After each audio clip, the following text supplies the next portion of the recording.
नमस्कार, संसद टीवी में आपका स्वागत है। मैं हूं प्रतिबिंब शर्मा और आप देख रहे हैं इनसाइट। और इनसाइट में विश्व ध्यान दिवस समारोह को केंद्र में रखकर बात करेंगे ध्यान से आंतरिक शांति और राष्ट्र निर्माण की।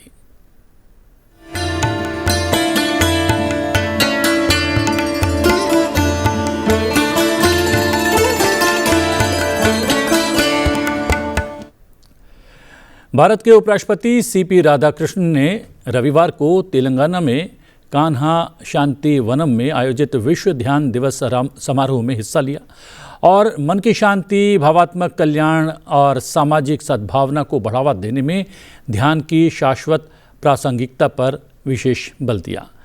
सभा को संबोधित करते हुए उपराष्ट्रपति ने कहा कि ध्यान एक सार्वभौमिक पद्धति है जो सांस्कृतिक, भौगोलिक और धार्मिक सीमाओं से परे है।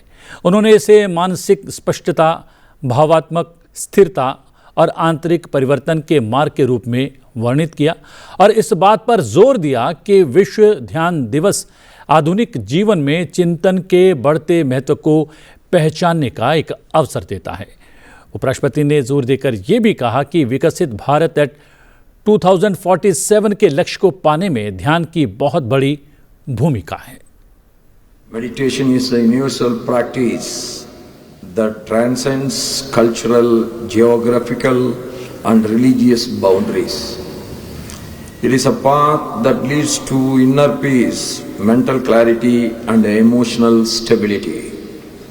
Today we came together not only to celebrate meditation, but to honor its profound significance in our lives.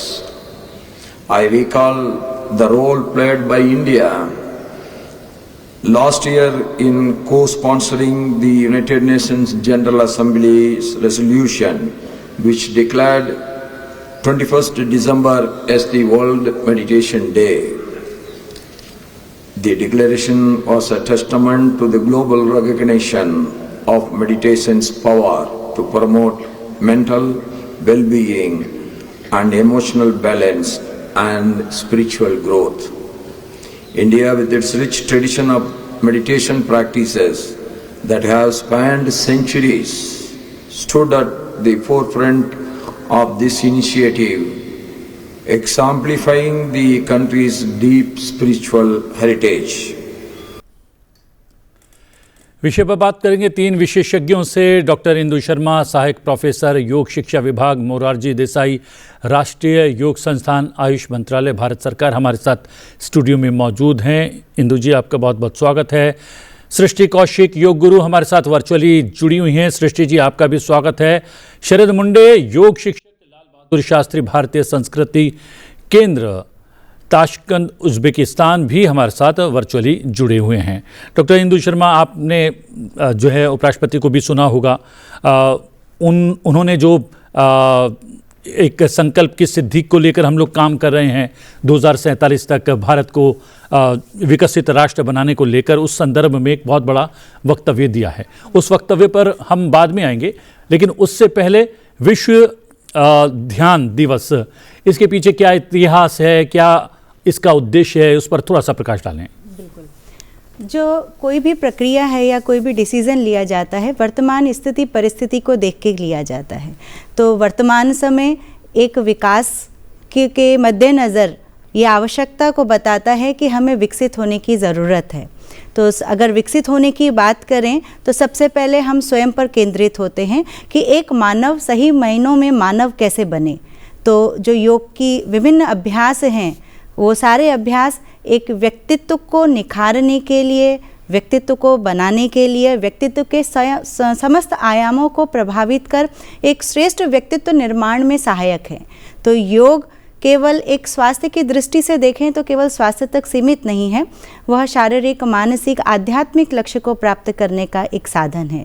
तो उसमें ही जब हम अष्टांग योग, चतुरंग योग, सप्तांग योग की बात करें तो ध्यान एक उच्च अवस्था में हम देखते हैं। ध्यान एक उच्चतम व्यवहार है, प्रैक्टिस है, प्रक्रिया है, जिसको जब हम प्रारंभ करें तो यम, नियम आदि अभ्यासों के माध्यम से कर उस स्थिति को हम प्राप्त कर सकते हैं। तो ध्यान वह स्थिति है जो हम कह सकते हैं कि व्यक्ति को उसके आंतरिक स्वरूप से जोड़ने में सहायक है। तो हम कह सकते हैं कि योग के विभिन्न अभ्यास बहुत ही आवश्यक हैं। उसी आवश्यकता को मद्देनज़र रखते हुए चाहे वो 21 जून की बात हो, उस अभ्यास को किया जाता है। एक प्रोटोकॉल डेवलप किया गया है विशेषज्ञों द्वारा जो 45 मिनट का है, और उसी क्रम में ये आवश्यकता को देखते हुए 21 दिसंबर ध्यान विश्व ध्यान दिवस के रूप में मनाया गया और निर्धारित किया गया। एक सर्दियों का समय है, एक गर्मियों का समय है।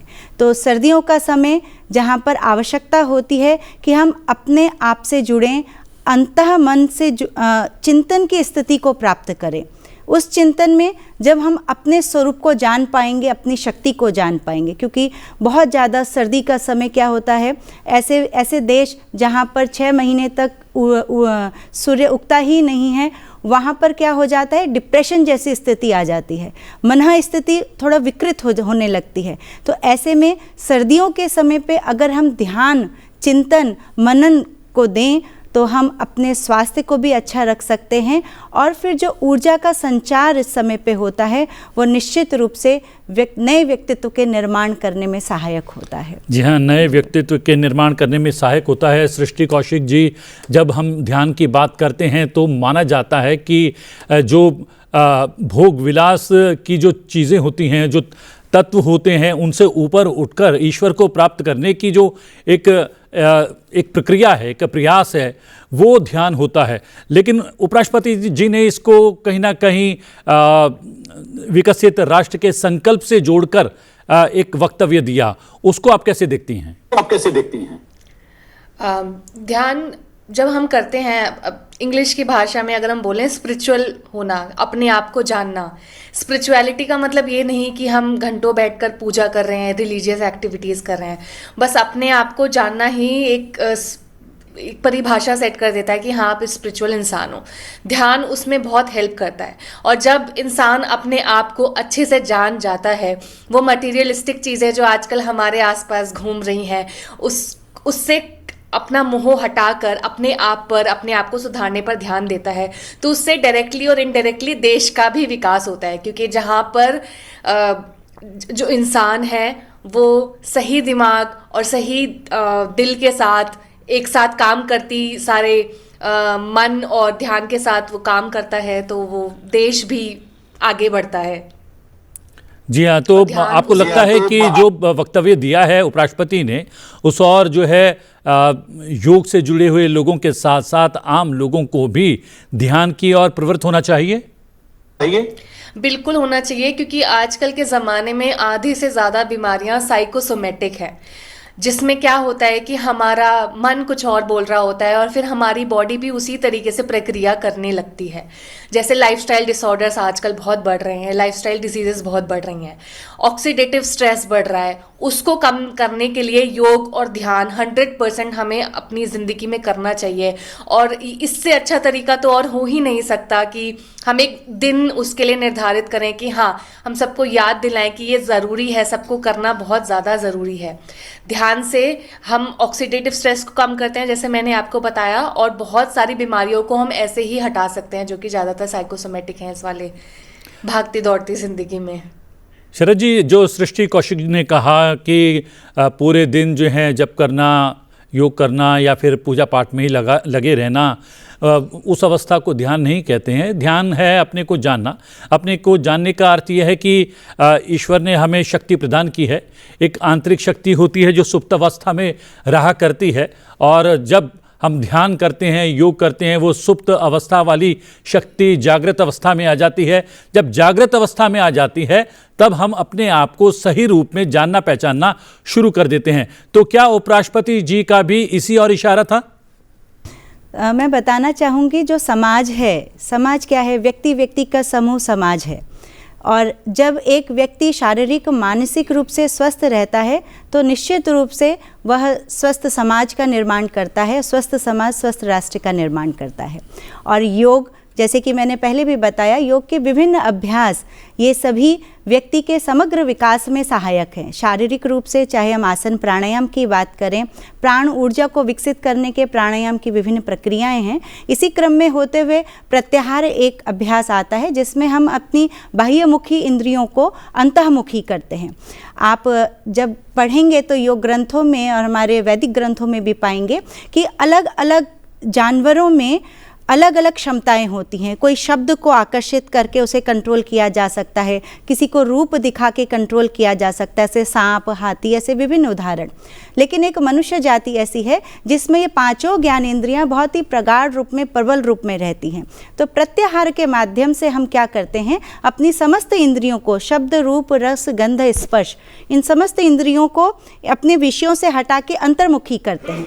प्रयास ये रहता है कि भीतर के नाद को सुने, बाहर की ध्वनि पे नहीं, भीतर के नाद, जिसे योग ग्रंथों में नादानुसंधान के रूप में जाना जाता है। स्वरूप, बाहर के स्वरूप में आकर्षित ना हो, भीतर का स्वरूप देखें, जैसे कहते हैं आत्मस्वरूप, आत्म साक्षात्कार, स्व से परिचय, है ना। तो इस तरह से हम अपनी इंद्रियों को समेटते हैं। तो प्रक्रिया कुछ इस तरह होती है जैसे आतसीय शीशे द्वारा सूरज की बिखरी हुई किरणों को हम जब एकत्रित करते हैं तो अग्नि प्रज्वलित हो जाती है। उसी प्रकार से जब व्यक्ति योग प्रक्रियाओं के माध्यम से अपनी बिखरी हुई शक्तियों को एकत्रित करता है और एक ही जगह प्रोजेक्ट करता है तो वह ऐसे परिणाम दिखाता है जिसकी उसने स्वयं भी कल्पना नहीं करी होती। तो ध्यान उसी अभ्यास की एक पारंगत, एक एडवांस स्टेज है कि जब हम अपने आप को नियंत्रित करना शुरू करते हैं, नियंत्रित करके जब मन सध जाता है, क्योंकि सारा खेल मन का है, मन के हारे हार है, मन के जीते जीत। योग के विभिन्न ग्रंथ मन को नियंत्रण करने की ही बात करते हैं।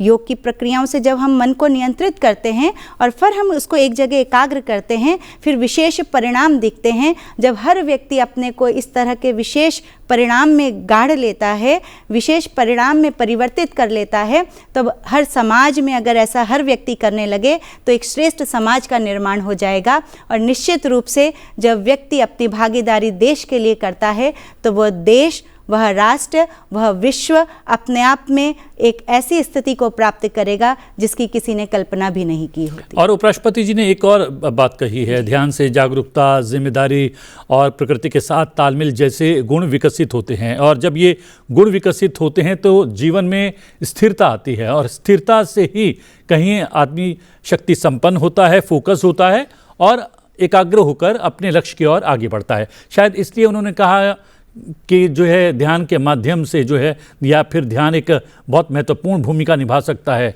विकसित भारत बनाने के लिए। बिल्कुल, ये योग क्या है, योग हमें प्रकृति के साथ जुड़ना सिखाता है। जब हम प्रकृति के साथ जुड़ते हैं तो एक सजगता उत्पन्न करते हैं कि हमारे आसपास क्या है, कैसा है, किस स्थिति में है, किस परिस्थिति में है। अदरवाइज एट प्रेजेंट जिस तरह का माहौल है ना, उसमें व्यक्ति क्या है, रहता प्रेजेंट में है लेकिन सोचता भविष्य की है। मानसिक रूप से वह कभी वर्तमान में रहता ही नहीं है। तो धारणा, ध्यान, समाधि, महर्षि पतंजलि ने पातंजल योग सूत्र में अष्टांग योग के अंतर्गत अंतरंग साधन के अंदर ये 3 बात कही है कि सबसे पहले हमें कॉन्संट्रेट करना है। कॉन्संट्रेट करना है जब एकाग्र मन से हम एक जगह पर स्थिर को प्राप्त करते हैं तो जब उसमें निरंतरता आ जाती है वह ध्यान में कन्वर्ट हो जाता है। और वही ध्यान जब निरंतर बना रहता है वही हमें समाधि तक ले जाता है। तो जब हम जुड़ने की बात करते हैं, वो एकाग्रता, वो स्थिरता, तो योग की विभिन्न क्रियाओं के माध्यम से हम वो कर पाते हैं। और वो जागरूकता कि हमारे आसपास क्या चल रहा है, हमारी श्वासों के प्रति, हम कहते हैं ना कि हम प्राणायाम में श्वास प्रश्वास के प्रति सजग होना सिखाते हैं, उसको अपने नियंत्रण में करना सिखाते हैं। जब से हम पैदा हुए जब तक हम जीवित रहेंगे ये श्वास हमारे साथ है, लेकिन हम कभी इसके प्रति सजग होते ही नहीं हैं। तो योग की प्रक्रिया हमें उन चीज़ों के प्रति सजगता सिखाती है जो निरंतर हमारे आसपास हैं। तो चाहे वो प्रकृति से जुड़ना हो, चाहे वो अपने आप से जुड़ना हो, चाहे वो हर एक उस चीज़ जिसे हम कहते हैं ऊर्जा, है ना, जिसे हम कहते हैं प्राण, जिसे हम और अध्यात्म में जाएं तो कहते हैं ब्रह्म।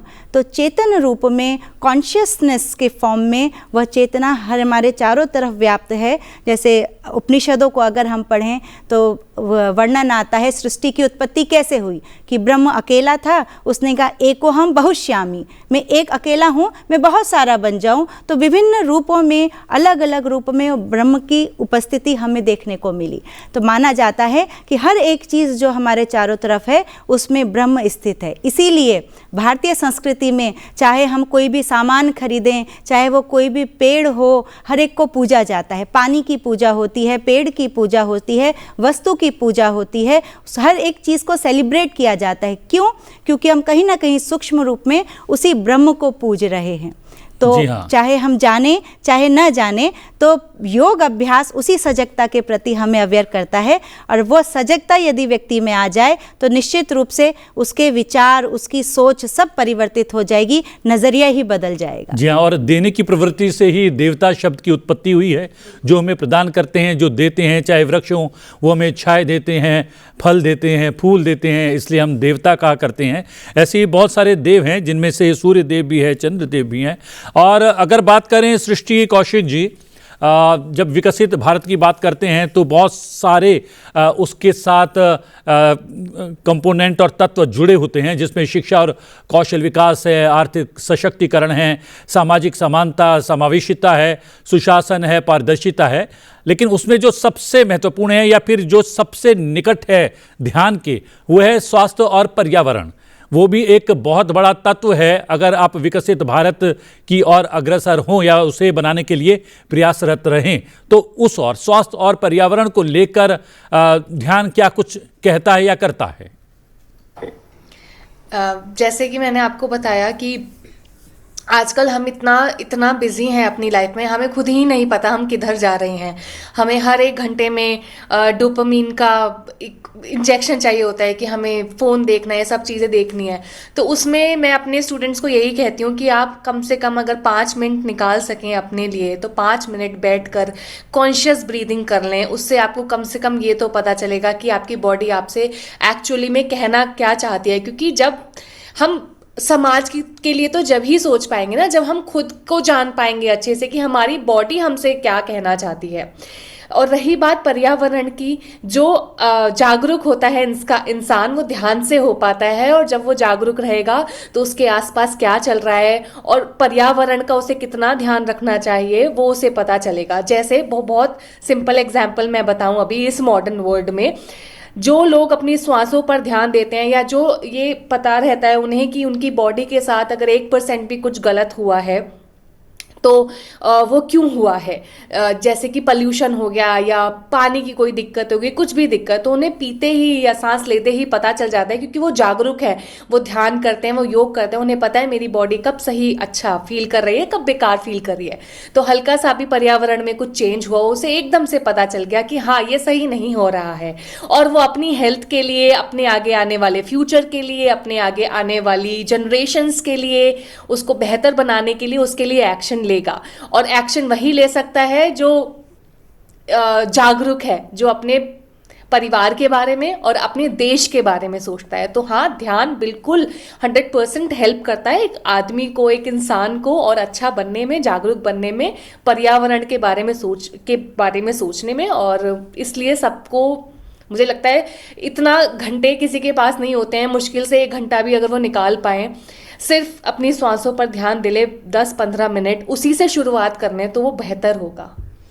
ये डॉक्टर इंदु शर्मा, ये तकनीकी प्रगति और आधुनिकीकरण, ऐसा लगता है जैसे ध्यान, योग उनके विरोधी तत्व हैं। लेकिन आपको क्या लगता है कि ये तकनीक भी कहीं ना कहीं, तकनीकी प्रगति भी जो है ध्यान योग के माध्यम से संभव है या फिर उसकी पूरक है? बिल्कुल, हमारे उपनिषद, आज हम इसकी चर्चा कर रहे हैं, लेकिन हमारे ऋषि मुनियों ने उपनिषदों में पहले ही इसकी चर्चा कर दी है। तो उन्होंने कहा है यदि हमें मुक्ति मार्ग की प्राप्ति करनी है, मुक्ति की प्राप्ति करनी है, तो उसके लिए ऐसा नहीं है कि केवल हम अध्यात्म को ही जान लें तो प्राप्ति हो जाएगी। उसके लिए विद्या, अविद्या, सांसारिक ज्ञान भी बहुत ज़रूरी है और आध्यात्मिक ज्ञान भी ज़रूरी है। तो बिना संसार को जाने हम उस अध्यात्म को जान ही नहीं सकते। और जहाँ तक प्रगति की बात है, प्रगति अच्छी है, होनी चाहिए, लेकिन अगर उसे समायोजित रूप से किया जाए कि हमारा शारीरिक स्वास्थ्य भी अच्छा हो तो मानसिक स्वास्थ्य भी अच्छा हो, आत्मिक विकास भी हो, तो समग्र रूप से जब हम विकास की बात करते हैं तो हर चीज़ की आवश्यकता है और उसको समायोजित रूप से उपयोग में लाते हुए हम लाभान्वित हो सकते हैं, स्वयं को लाभ दे सकते हैं, समाज को लाभ दे सकते हैं। तो उसके पीछे ज़रूरी है कि हमारी मन स्थिति क्या है। तो इसमें योग एक महत्वपूर्ण भूमिका निभाता है कि यदि व्यक्ति की समझ सोच सही हो तो वो विकास के लिए होगा। तो अदरवाइज अगर हम सेल्फ सेंटर्ड हो जाएंगे तो केवल अपना फ़ायदा करेंगे, दूसरे का किस हद तक नुकसान हो रहा है उसकी हमें परवाह नहीं रहेगी।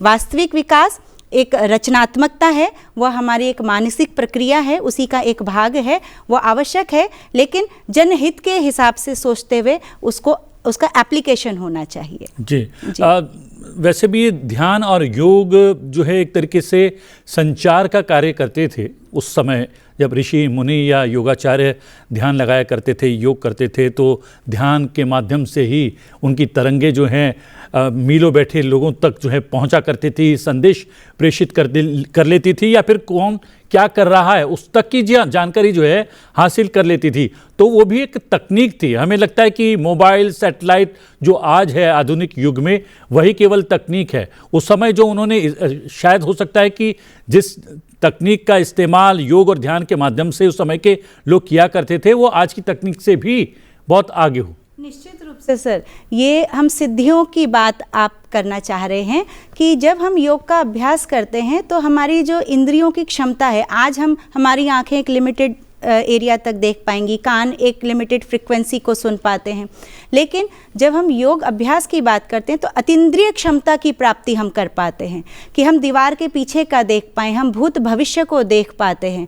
जो सेंसेशन है हम अभी हार्ड और सॉफ्ट को छू के बता पाएंगे, ठंडा गर्म छू के बता पाएंगे, लेकिन सूक्ष्म संवेदनाओं को भी हम सेंस कर पाएंगे। ये सब योगिक अभ्यास से हम प्राप्त करते हैं। और महर्षि पतंजलि ने तो विभूतिपाद में 3rd चैप्टर में ये सिद्धियों का ही वर्णन किया है, जिसका मूल ये राजयोग के अंतरंग साधन ही है कि जिसमें धारणा, ध्यान, समाधि का कॉन्सेप्ट आता है कि जिसमें संयम के द्वारा हम जब किसी एक वस्तु विशेष पे या सूक्ष्म तत्वों पे जब फोकस कर लेते हैं, उसी पे कॉन्सेंट्रेट किया, उसी के साथ एक तारतम्य बना दिया, उसी के साथ एक रूप हो गए, तब हम चाहे वो चंद्रमा की शक्ति हो, सूर्य की शक्ति हो, चाहे वो समान वायु, अपान वायु की शक्ति हो, भूत भविष्य को देखना हो, समस्त ज्ञान प्राप्त हो जाता है। ये चीज़ें तो अगर आज के परिवेश में भी हम थोड़ा सा अपने को एकाग्र करें तो ये परिवर्तन हम देख सकते हैं। यहाँ तक कि जब यम नियम प्रारंभिक अभ्यास हैं उनमें ही बोला है कि अगर अहिंसा की प्रतिष्ठा हो गई तो तत्त सन्निधौ वैर त्यागः, आपके सानिध्य में भी कोई व्यक्ति आएगा उसके भीतर से भी वैर भाव समाप्त हो जाएगा। तो ऐसी सिद्धियाँ जो प्रारंभिक स्तर से ही प्राप्त होनी शुरू हो जाती हैं, तो पौराणिक समय में जो चीज़ें थी अभी भी हम उन सूत्रों को अगर हम अप्लाई कर पाए तो निश्चित रूप से वही रिजल्ट हमें मिलेगा। हम देखते हैं कि पुराने समय में प्राक इतिहास में कुछ बोला जाता था और कहा जाता था तथास्तु, वो हो जाता था। तो लोगों को लगता है कि शायद ये कुछ बढ़ा चढ़ाकर चीज़ें लिखी गई हैं, बताई गई हैं, लेकिन कहा यह जाता है कि अगर आप अपने जीवन काल में कभी मजाक में भी अगर असत्य ना बोलें, सर्वथा सत्य बोलें, तो आपकी हर बात सत्य हो सकती है। ये एक बहुत बड़ा योग है। क्या ये बात? ये महर्षि पतंजलि ने योग सूत्र में बोला है, सत्य प्रतिष्ठायाम क्रियाफलाशयत्वम। सत्य, अब काम करने से रिजल्ट तो सबको ही मिलता है, लेकिन अगर सत्य की प्रतिष्ठा है, आपने जाति, देश, काल, समय अविच्छिन्न है ना, अगर किसी भी जगह पर हर समय आपने सत्य की ही वाणी बोली है, सत्य ही बोला है, तो आपकी वाणी सद जाती है, सिद्ध हो जाती है। फिर आप जो भी बोलेंगे सत्य हो जाएगा, चाहे वो व्यक्ति ने वो कार्य किया हो, नहीं किया हो, आपके द्वारा बोला गया वाक्य उसके जीवन में सत्य घटित हो जाएगा। सत्य घटित हो जाएगा। और सृष्टि कौशिक जी, नागरिकों से ध्यान को अपनी रोज़मर्रा की ज़िंदगी का हिस्सा बनाने की अपील भी की है उपराष्ट्रपति ने, और लोगों, परिवारों और समाज से आग्रह किया है कि वो खुद इसका उदाहरण बने। आने वाली पीढ़ियों को भी उन पद्धतियों को अपनाने के लिए प्रोत्साहित करना चाहिए जो मानसिक शांति, संतुलन और सद्भावना को बढ़ावा देती हैं ध्यान के माध्यम से। बिल्कुल, बिल्कुल करना चाहिए। इसके लिए ना मैं एक एग्जांपल अपने स्टूडेंट्स को सबको ही देती हूँ ज़रूर कि योग हमारी इंडिया, हमारे भारत की धरोहर है। बहुत हज़ारों सालों से लोग उसे फॉलो करते आ रहे थे अपनी रोज़मर्रा की ज़िंदगी में। अभी भी आप मेरे घर में भी अगर देखेंगे तो मंजन, चूर्ण, मसाले और दवाइयाँ, टीबी की तक दवाई हमारे घर में बनती है, जो मेरे दादाजी बनाते थे और उनके दादाजी बनाते थे, वो अभी तक हमारे पास लिखी हुई हैं। अगर मैं ये कड़ी बन जाऊं और मैं ये चीज़ें आगे आने वाली जनरेशन को दे दूं तो उनके लिए बेटर हो जाएगा। वो छोटी छोटी चीज़ों के लिए, दवाई के लिए भागेंगे नहीं। उन्हें पता है उनका शरीर कैसे काम करता है, कैसे वो योग से, डेली ध्यान करने से अपने शरीर के बारे में जान सकते हैं, और छोटी सी भी कोई दिक्कत आई तो उसे घर की ही चीज़ों से उसे ठीक कर सकते हैं। अब ऐसा जैसे इजिप्ट में पिरामिड्स हैं, आपने देखा होगा, तो वहाँ पे वो लोगों ने ही बनाए, पर वो जो नॉलेज है वो कहीं लुप्त हो गई। और अब वही लोग हैं जो उन्होंने पूर्वजों ने चीज़ें करी, वही लोग हैं वो बोलते हैं एलियंस ने बना दिया, कोई बाहर से आया था बनाकर चला गया। तो मुझे इसी बात का डर लगता है कि कुछ सालों बाद ऐसा ना हो जाए कि लोग ये बोलें कि जो वाहन होते थे हवा में उड़ते थे कि वो एलियंस थे। ऐसा कुछ था ही नहीं। तो ये हमारी जिम्मेदारी है कि हम वो कड़ी बने। और मुझे अच्छा लगता है कि लोग इंक्लाइंड हो रहे हैं इस चीज़ की तरफ, कि वो योग की तरफ जा रहे हैं और आगे आने वाली जनरेशन्स को ये सारी चीज़ें बता रहे हैं, ताकि वो सदियों तक चलती रहे और हमें पता रहे कि कितना रिच कल्चर है हमारा और कितनी ही रिच हमारी सभ्यता है। ये सारी चीज़ें, सर्जरी, ये सब कुछ हज़ारों साल पहले थी जो हम देख रहे हैं। टेस्ट ट्यूब बेबी, वो सब कुछ हो चुका है। आखिरी टिप्पणी मैं आपसे चाहूँगा डॉक्टर इंदु शर्मा, योग और ध्यान कोई देखने, सुनने, कहने, बतलाने की अवस्था नहीं है, ये करने की अवस्था है। करने की अवस्था यानी कि भारत का हर एक व्यक्ति, हर एक नागरिक योग और ध्यान करे, उसके लिए क्या आवश्यक है? योग और ध्यान करे उसके लिए विभिन्न विधियां हैं। सबसे पहले मैं बताना चाहूँगी कि ध्यान, जैसे कि आपने बताया कि किया नहीं जाता, हो जाता है, तो वही स्थिति है। देशबंध चित्तस्य धारणा, कॉन्संट्रेट किसी एक विषय में, एक देश में किया जाता है। जब वो निरंतरता उसमें आ जाती है तो वही एकाग्रता ध्यान में परिणत हो जाती है। तो वो करने के लिए किया कैसे जाए, उस मन को एक जगह लगाया कैसे जाए, तो बहुत सारी विधियां हैं। जब चित्त प्रसाधन की बात योग सूत्र में महर्षि पतंजलि करते हैं तो उसमें एक साधन ये भी बताते हैं कि हमारी प्रवृत्ति है विषयों को देखना। आँख चाहती है कुछ दिखे, कान चाहते हैं कुछ सुनाई दे, हाथ चाहते हैं, स्किन चाहती है कि कुछ टच हो, टेस्ट चाहिए जीभ को।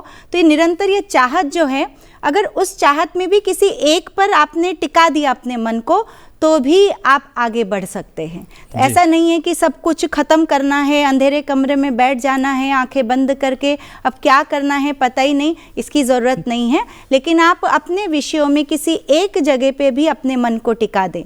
एक उदाहरण भी आता है, एक व्यक्ति एक ऋषि मुनि के पास गया कि जैसे आप साधना करते हैं अपने कल्याण के लिए, ऐसे मैं भी चाहता हूँ कि मेरा जीवन भी सुधर जाए, मुझे भी मुक्ति मिले। तो उन्होंने कहा, बहुत सारी टेक्निक बताई, ऐसा करो, रोज़ आ जाता, इससे मुझे कुछ नहीं हुआ, मैं तो ऐसा कुछ कर नहीं पाया। तो लास्ट में उन्होंने कहा, यथाभिमत ध्यानद्वा, तुझे जो पसंद है तू उसका ध्यान कर। उसको भैंस पसंद थी, उसने भैंस का ध्यान किया। बहुत दिनों तक आया ही नहीं स्वामी जी के पास, तो फिर स्वामी जी गए उसके पास कि ढूंढता हूँ वो गया कहाँ, अभी तो आया ही नहीं। फिर उसके अता पता करके जरा उसके घर के पास गए, आवाज़ें मारी, फॉर एग्जाम्पल रामू उसका नाम, तो रामू रामू चिल्लाए, तो कह रहे स्वामी जी मैं सुन रहा हूँ लेकिन मैं आऊँ कैसे, भैंस मेरा रास्ता रोक के बैठी है। कहने का मतलब उसका अपना स्वरूप भैंसमयी होके उसको चारों तरफ वही दिख रही है, इतनी बड़ी दिख रही है कि वो उसके अलावा कुछ और देख ही नहीं पा रहा है। तो जो पसंद है वहाँ से ही शुरू करें, तो आप निरंतर आपकी एकाग्रता में विकसित होंगे और वो एकाग्रता निश्चित रूप से आपको ध्यान की पराकाष्ठा में जी। और जैसा आपने कहा कि जीवन से भागना योग या ध्यान नहीं है, जीवन को जीना और जीवन के भव सागर को पार करना, वो जो है योग और उसमें मैं बताना चाहूँगी कि एट प्रेजेंट हमारी डिमांड क्या है। हम सुख चाहते हैं, आनंद चाहते हैं, और ये ध्यान की प्रक्रिया उसी आनंद को प्राप्त कराने में हमें सहायक है, जो हम कहते हैं हार्मोन। और वो आनंद हम हमेशा इसलिए चाहते हैं क्योंकि हम परम आनंद के ही अंश हैं, उससे बिछड़े हुए हैं, और जब तक हम उससे नहीं मिलेंगे तब तक हम आनंद की प्राप्ति के लिए लगातार कोई ना कोई प्रयास करते रहेंगे। आपका बहुत बहुत धन्यवाद डॉक्टर इंदु शर्मा। सृष्टि कौशिक, आपका बहुत बहुत धन्यवाद वर्चुअली जुड़ने के लिए। आज जो है इनसाइट में आज के लिए इतना ही। इनसाइट में आपसे फिर भेंट होगी एक नए विषय के साथ। फिलहाल मुझे आज्ञा दीजिए, बने रहिए सनसेट टीवी के साथ। नमस्कार।